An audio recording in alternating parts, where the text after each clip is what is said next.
You ever been underestimated for so long that it stops making you angry and just turns into fuel? That's been my life story. Or at least the version my family thought they knew. My name's Nathan Price. I'm 57 years old, founder and CEO of PriceForge Systems, one of the fastest growing enterprise automation firms in the country. But for over a decade, my own family thought I was just some broke contractor tinkering with busted laptops. They had no idea I was NR Price, the name plastered across tech headlines for years. I made sure they didn't. See, in my family, unless you were sitting in a leather chair at my dad's accounting firm, you weren't worth much. He built it from the ground up in the 70s and treated it like royalty. My older brother Todd, his golden boy, the heir, my little sister Rachel, Dad's loudest hype woman, made partner at 29, never let anyone forget it. Me? I was the screw-up with big ideas and no business cards. They never took me seriously. Not once. And then came the day everything flipped. It started like any other. Coffee at my desk by 6. Morning briefings wrapped by 8. I was catching up on our Q4 hiring projections when Leon, my assistant, came barging in like he'd seen a ghost. He's usually calm, borderline robotic. But not that morning. "Sir, you're going to want to see this." He dropped a folder on my desk. Inside were 2 job applications flagged as internal referrals. I skimmed the names, and I swear I had to double-check I was reading right. Todd Price, Rachel Price. They'd applied for senior roles at PriceForge, not entry-level, not consulting. Executive management. I didn't say anything at first, just flipped the pages, scanned the resumes. Rachel was pitching herself as a tech-savvy strategist. Todd listed crypto innovation as a skill. And it didn't stop there. Leon hesitated, then handed me another folder. "Also, your father's firm submitted a proposal. They want to be our tax and audit partner. Their pitch meeting was scheduled for the next morning, conference room A, 10th floor. Quick note before we dive deeper. Before listening, share which city or country you're watching from." I leaned back in my chair, heart pounding, not with shock, not even anger, just pure, cold clarity. After all these years, they finally wanted in. Not because they believed in me, but because they thought they could profit from me. I set the folder down, stood up, and looked out the floor-to-ceiling window at Lower Manhattan. My company, my building, my empire. Time to remind them exactly who they forgot.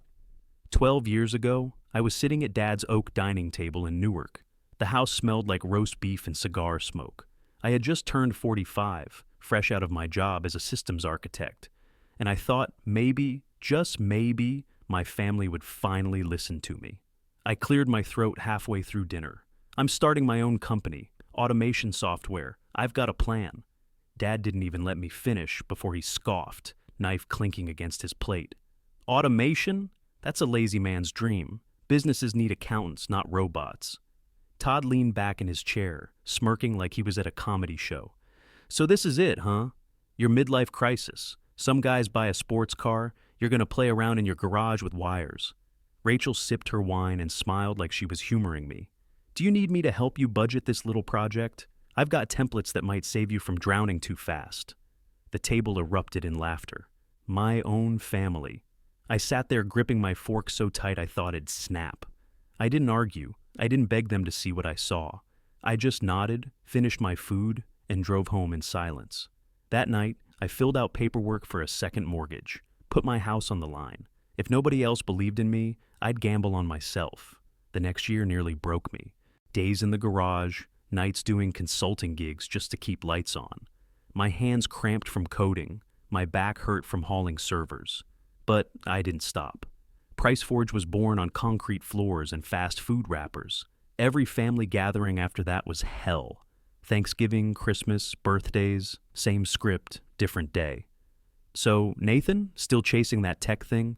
Hey, do you fix printers now or just reset passwords? Maybe next year you'll come back to the firm, plenty of room for you." They said it with pity dressed up as jokes. The smug looks, the condescending smiles, burned into me like scars. Not once did they ask, "What are you building?" Not once did they offer help.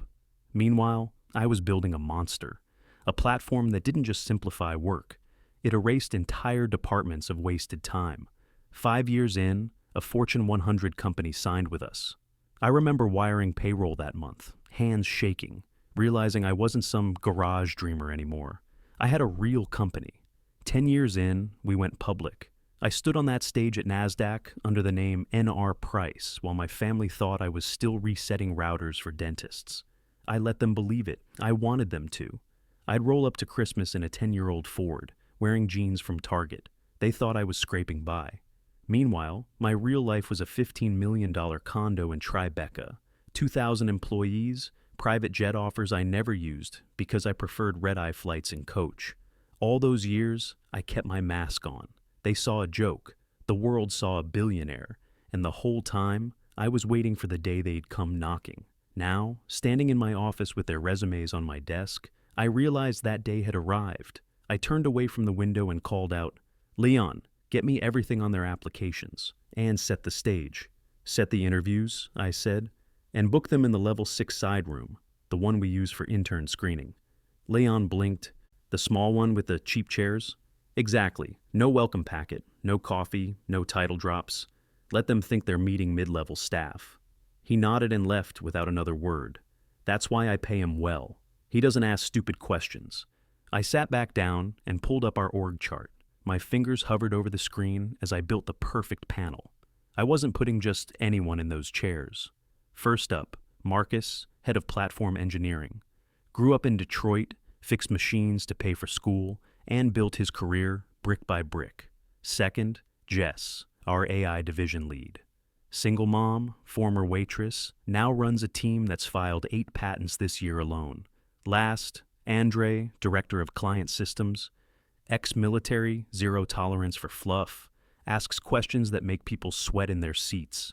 I smiled as I locked them in. My siblings were walking into a buzzsaw. That night, I stayed late. Everyone else was gone, but I pulled up their resumes on my second monitor, lit by the glow of the city behind me. Todd's read like a disaster in slow motion. After 20 years at Dad's firm, he'd convinced him to open a crypto advisory arm, right before the crash. Bled clients dry, burned cash like toilet paper, and bailed before the dust even settled. His pivot to consulting was just fancy wording for scrambling.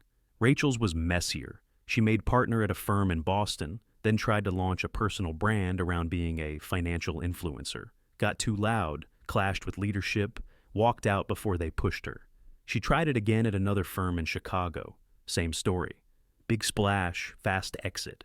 Now she was floating, calling herself a strategic growth advisor, which basically means unemployed with a Canva logo. And now they wanted in on tech. The same world they called a joke when I risked everything to enter it. Around midnight, my phone buzzed with a text from Rachel. "Hey, Nate, think you can put in a good word for me at this company I just applied to? PriceForge Systems. Looks dope." I stared at it for a second, then typed back, "I'll see what I can do." No emoji, no explanation. Just enough to keep her walking straight into it.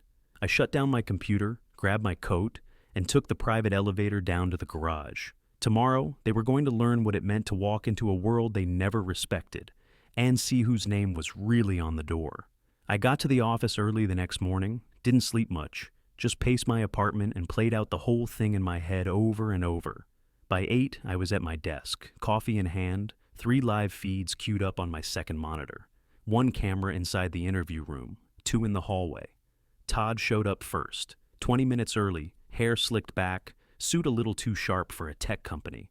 He walked in like he owned the place, sat down and crossed his legs like he expected someone to roll out a red carpet.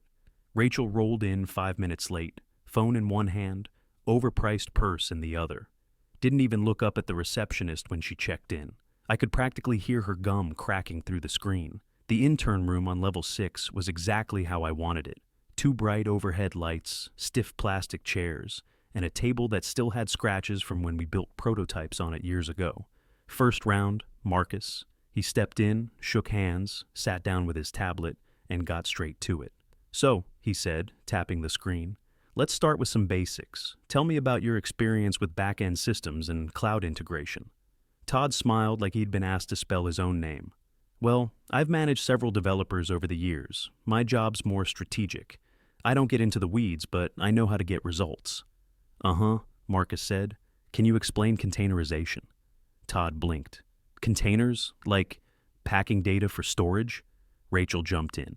I'm more on the finance side, but I've worked with cost forecasting and budgeting for platforms that use automated decision trees. Marcus raised an eyebrow. What platforms? Rachel paused. Mostly proprietary systems, private firms. He didn't even hide his smirk. Right. Next question. They squirmed through the rest of it. By the time Marcus walked out, Todd was adjusting his tie every 2 seconds, and Rachel was scrolling her phone under the table. Second round. Jess. Jess walked in with a calm that made people nervous. She introduced herself, sat down, and started right where Marcus left off. Can either of you walk me through the difference between supervised and unsupervised machine learning? Rachel's mouth opened, then shut again. Todd jumped in. Well, AI is constantly evolving. The important thing is knowing how to leverage it for efficiency and long-term scalability. Jess didn't even blink. That's not what I asked. Todd coughed. Supervised is more like when there's, a human touch point, and unsupervised is when it learns by itself. Okay, she said flatly, turning to Rachel. Do you know what an RPA is? Of course, Rachel said, smiling like a pageant queen. Revenue, processing automation. Jess just wrote something down, stood up, and walked out. No goodbye, no smile, final round, Andre. He walked in without a tablet, just sat down and looked at both of them. What makes you think you can lead teams in a tech company when you've never worked in one? Rachel stiffened. We come from a business family. We know operations, strategy. Todd leaned forward. We're not some outsiders off the street. We know the founder. Andre stared at them. Do you? Rachel blinked. Yeah, it's Nate or Neil, something Price. Neil Price? Todd nodded, like he was confirming a trivia answer. Andre tilted his head. That your cousin or something? Rachel laughed nervously. No, we're just, close family friends. Interesting, Andre said, standing. That's all. He walked out. Neither of them moved. I sat in my office and watched them sit in silence. Rachel looked at the door like she wanted to chase after it. Todd tapped his knee nonstop. The smugness? Gone. Just two people who'd shown up expecting to be celebrated, and got exposed instead. I leaned back, took a sip of coffee, and smiled. They still had no idea what was coming next. The feed shut off as Andre left the room, and that was my cue. I pushed back from my desk, straightened my jacket, and headed down to level 6. My footsteps echoed down the hall, sharp, steady. This was the moment I'd been waiting for since that dinner 12 years ago. I opened the door just as the silence in the room was starting to choke them. Todd jumped up like a soldier caught off guard. Nate, what are you doing here? I walked past him, pulled out the chair at the head of the table, and sat down slow. I work here. Rachel frowned. Work here? I leaned forward, elbows on the table. Actually, I own the place. Rachel's face drained like someone pulled the plug on her. Her phone slipped from her hand and clattered against the table. Wait, you're NR Price? Been me the whole time. Todd's jaw went slack. No way, you're kidding. This is some kind of prank, right? Rachel let out a nervous laugh. Come on, Nate, seriously. You, the founder? That's ridiculous. I pulled out the folder I'd been carrying, dropped it on the table, and spread out their resumes. You didn't get the jobs, you're not qualified, and you never once took my work seriously until you needed something from me. Rachel leaned forward, voice cracking. But we're family. I looked her dead in the eye. Exactly. That's why you should have believed in me instead of mocking me. Todd rubbed the back of his neck, sweating through his collar. Nate, look, if you'd told us... I cut him off with a raised hand. Don't. I told you once, 12 years ago. You laughed in my face. You both did. So, don't stand here now pretending it was a communication problem. Rachel tried again, softer this time. We didn't know. We just thought, yeah, you thought I was a failure. And you liked thinking that. It made you feel bigger, smarter, better. I pushed the resumes toward them. Now you know the truth, and it's not going to help you. Silence, heavy, raw. Todd stared at the floor, jaw clenched. Rachel blinked fast, like she might cry, but no tears came. I stood up, buttoned my jacket, and walked to the door. My voice stayed calm even. "Leon will see you out." I didn't wait for their response. Didn't care. I opened the door and stepped into the hall. Behind me, I heard Todd mumble something under his breath and Rachel whisper my name, but I kept walking. The sound of that door clicking shut behind me was cleaner than any applause. I didn't stop walking after I left the interview room, just went straight to the elevator and hit the button for the 10th floor. My father's pitch meeting was already underway. Conference room Stars. A sat at the end of the hallway, all glass walls and brushed steel. I could see them through the window. Dad at the head of the table, flanked by two junior partners, suit jackets off, water glasses full, a printed deck in front of them. I pushed open the door. Dad looked up. First surprise, then confusion. "Nathan, what's going on? Is everything all right?" I walked in, slow, pulled a folded copy of the Forbes article from my jacket, and laid it down in front of him. The headline was bold and clear. "The Quiet Rise of N.R. Price, the Billionaire Behind Price Forge Systems." He stared at it, blinked, then glanced up at me. "What is this?" "I'm N.R. Price, Dad." He chuckled like I was pulling some joke. "You? Don't be ridiculous." The junior partners leaned in. One of them picked up the article and scanned it quickly. His eyes darted between the photo and my face. Then he nudged the other guy, and without a word, they both started gathering their things. Dad's voice sharpened.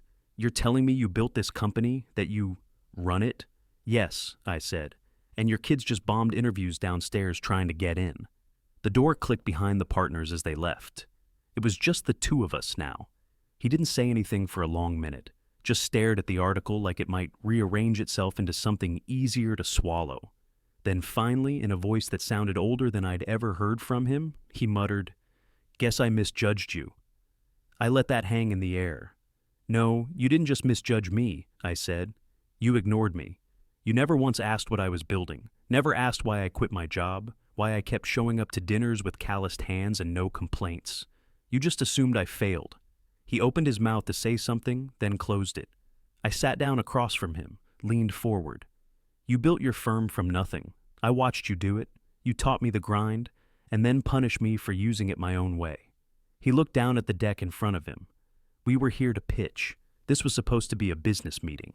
"It was," I said, "but I'm shutting it down. We're not moving forward." He looked up fast, angry for a second, then confused again. "Why?" "Because PriceForge doesn't do business on pity or family guilt.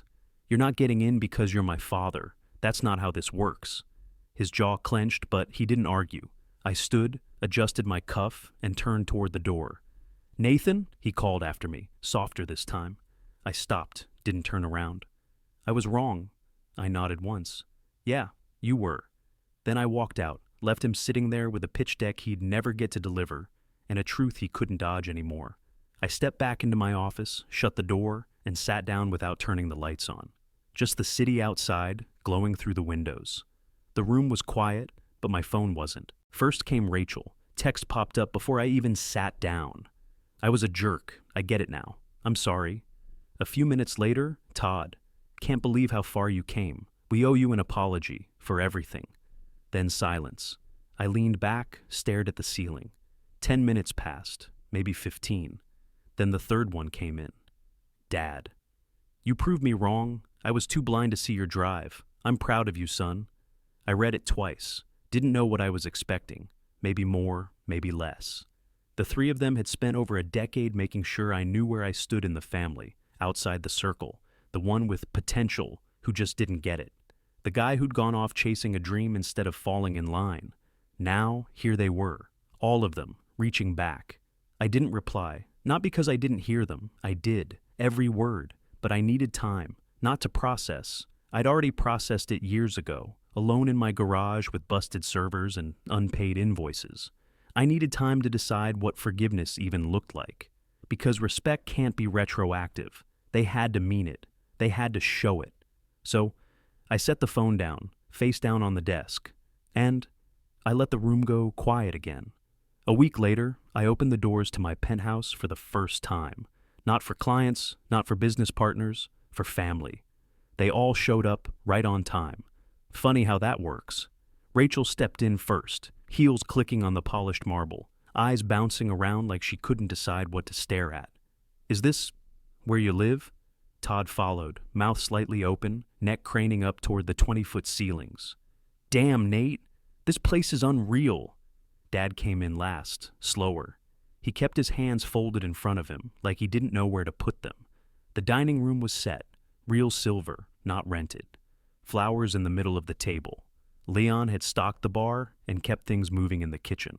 Everything ran smooth, but before anyone sat down, I stayed standing. "This dinner's not about patching everything up," I said. My voice cut through the room, even and firm. "It's about starting from scratch." They looked up. Nobody smiled. Nobody tried to interrupt. "You want a relationship with me now? It starts with respect. Not handouts, not assumptions. Respect."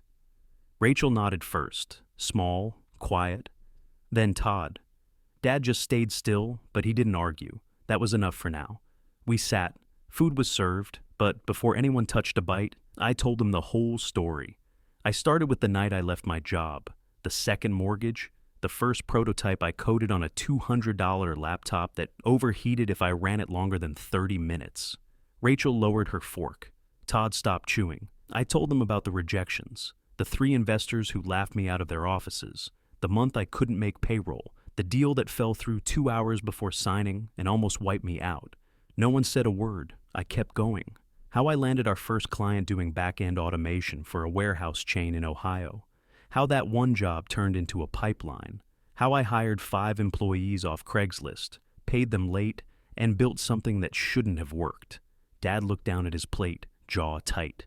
I told them about the night I got the email from the Fortune 100 company. How I sat on my garage floor and cried with exhaustion. How I used to shower at the gym and eat canned soup for days just to keep the lights on. Rachel wiped her eyes once, quick and quiet.